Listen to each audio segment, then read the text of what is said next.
নমস্কার দর্শক বন্ধুরা, আমি সব্যসাচী এক্সট্রা টাইম বাংলায় আপনাদের সকলকে স্বাগত। এবং আগামীকাল ভারত বনাম কুয়েতের একটা অত্যন্ত গুরুত্বপূর্ণ ম্যাচ, ফিফা বিশ্বকাপ যোগ্যতা অর্জন পর্বের দ্বিতীয় রাউন্ডে মুখোমুখি হবে এই দুই দেশ।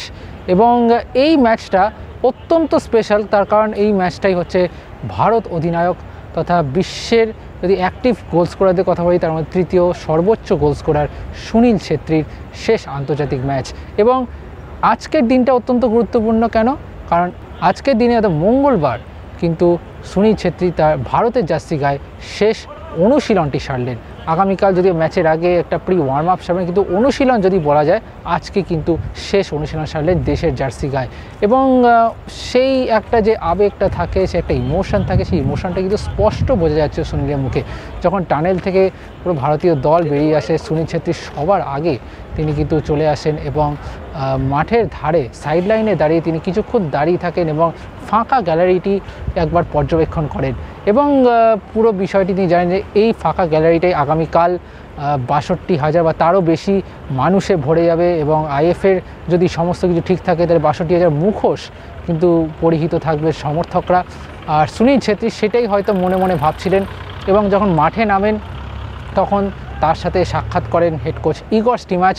এবং স্টিমাচ সুনীলের সাথে দীর্ঘক্ষণ ধরে কথা বলেন, হয়তো প্র্যাকটিস নিয়ে কথা বলেন, তার শেষ ম্যাচ নিয়ে কথা বলছিলেন দীর্ঘক্ষণ ধরে। এই সমস্ত বার্তালাপ সারার পর কিন্তু একদম অ্যাক্টিভ মোডে চলে আসেন সুনীল, কারণ তিনি জানেন এই ম্যাচটা তার শেষ ম্যাচ হিসেবে কিন্তু গুরুত্বপূর্ণ নয়। গুরুত্বপূর্ণ হলো এটাই, কারণ যদি কুয়েত ম্যাচটা জিতে যায় ভারত, তাহলে কিন্তু পরের রাউন্ডে অর্থাৎ বিশ্বকাপ যোগ্যতা অর্জন পর্বে তৃতীয় রাউন্ডে কিন্তু যোগ্যতা অর্জন করাটা ভালো সুযোগ থাকবে ভারতের কাছে। তার পাশাপাশি যদি তৃতীয় রাউন্ডে উঠে যায় তাহলে তো আপনারা জানেন যে এএফসি এশিয়ান কাপ ২০২৭ সরাসরি যোগ্যতা অর্জন করবে ব্লু টাইগার্স। এবং পুরো অনুশীলনে যেটা স্বাভাবিকভাবেই দেখা যায়, সুনীল ছেত্রী একেবারে অধিনায়কের মতো একেবারে পুরো দলটাকে নিজের মতো করে পরিচালনা করছেন।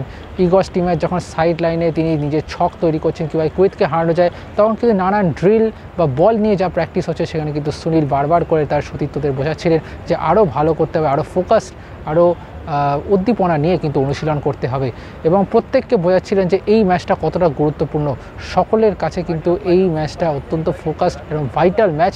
আর সুনীল চাইছেন যে কোনোভাবে এই ম্যাচটা তার রিটায়ারমেন্ট ম্যাচ হিসেবে না ভেবে ভারত বনাম কুয়েত একটা নকআউট ম্যাচ হিসেবে কিন্তু ভাবুক টিম ইন্ডিয়া। এবং সেই মৌকমি সুনীলকে কিন্তু আজকে একদম পুরো চার্জড আপ, পুরো ফোকাসড কিন্তু দেখা গেল।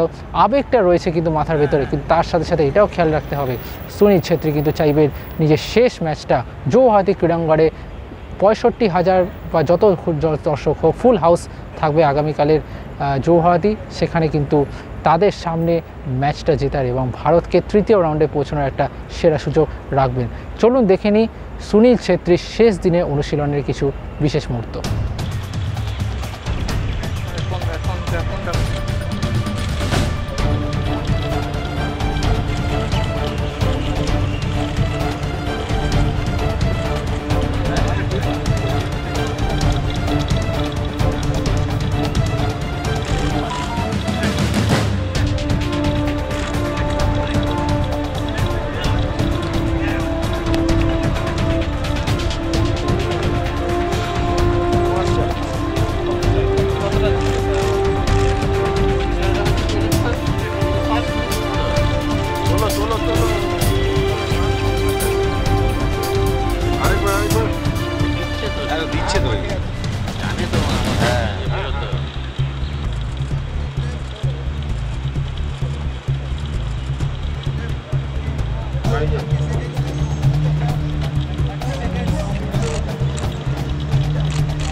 Extra time.